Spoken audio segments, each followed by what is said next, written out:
Young and Restless ended November sweeps with a fizzle this week, though we did get some heartwarming scenes to mark the Thanksgiving holiday.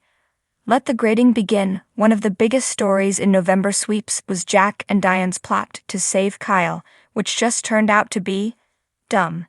Yes, we were treated to a glimpse of the old Diane, which was fun, until we knew it was all a ruse. After that reveal, the story just deflated. It would have been 1,000 times more interesting if Diane had actually been out for herself and working with Audra or Tucker. Further, with Diane and Jack handing Kyle his job back at Jabot, we were left wondering what the point of it all was anyway. Kyle got his way without having learned much. Why are we calling it a fizzle? In the end, all it amounted to was a long and winding way to get to yet another corporate job swap, with no real payoff. Grade. Likewise, the transfer of power at Chancellor Industries was just another convoluted C-suite job swap. Is there anyone who wanted to see Lily pushed out and informed that she belongs somewhere other than the company where her heart lies? Was there anyone who took pleasure in seeing all the fight go out of Jill? I love Nikki, but can't share in her enthusiasm under the circumstances, so there was no payoff in this story. On the contrary, we've been left with a disgruntled Billy Boy Abbott still vowing to take down Victor and lobbying Phyllis to help, which might have provided a glimmer of excitement if there was a snowball's chance in hell of it happening. Finally, this is clearly a setup for a redo of Nikki and Claire working together and battling Jordan again. Been there, done that, not that long ago. Grade.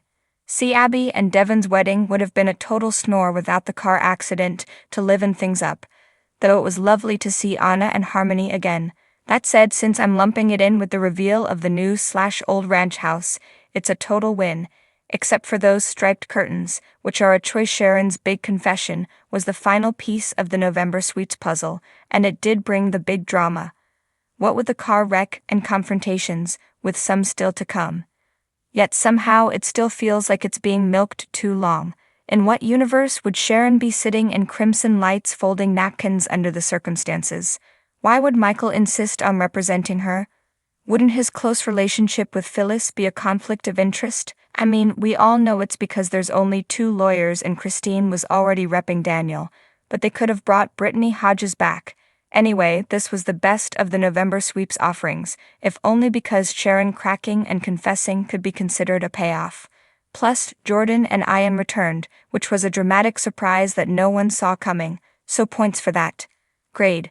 B+. Charlie stopped in with a guest rant as a treat for you all, given that his thoughts are always entertaining to read. Check it out and see if you agree with his take.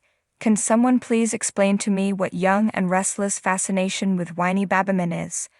Watching Adam get his knickers double knotted in Monday's episode because Sally was out with Billy was like sitting through a teenager's snit fit, and Billy is no better.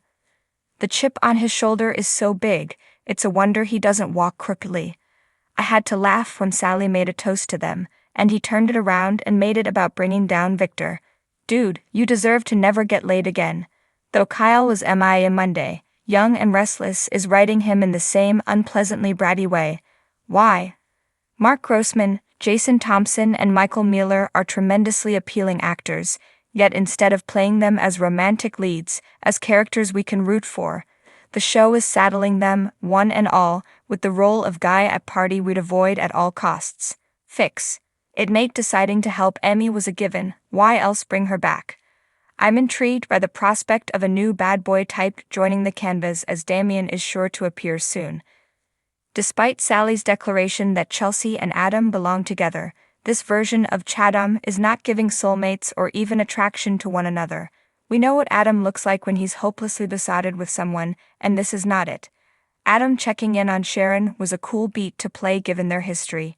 Did Young and Restless tease Daniel's next love interest this week? We're heading into a Claire/Kyle/Summer love triangle, and I'm feeling Team Skyle, if only because Claire needs a good heartbreak to rid her of this Mary Poppins energy. Then she can come into her own as the complex character she should have been given her trauma. Phyllis and Summer will get their chance to have a go at Sharon this coming week, which is to be expected under the circumstances. Even if Sharon didn't actually kill Heather, she was while he was grieving. Worth a confrontation. Phyllis, however, is hiding the fact that she's realized Sharon didn't cause the accident or try to kill her. This will inevitably be revealed and level the playing field between them in the weeks ahead. In related, Nick kicks his white knight routine into high gear this coming week on Sharon's behalf when he appeals to Chance for help. Last but not least, Jack has an idea he'd like Diane to consider. Let me guess. Another job swap? The opinions expressed are my own. Please feel free to share your thoughts on Young and Restless in the comments section. Here's wishing each and every one of my readers in the USA a safe and happy Thanksgiving holiday full of food, fun, and football, if you watch.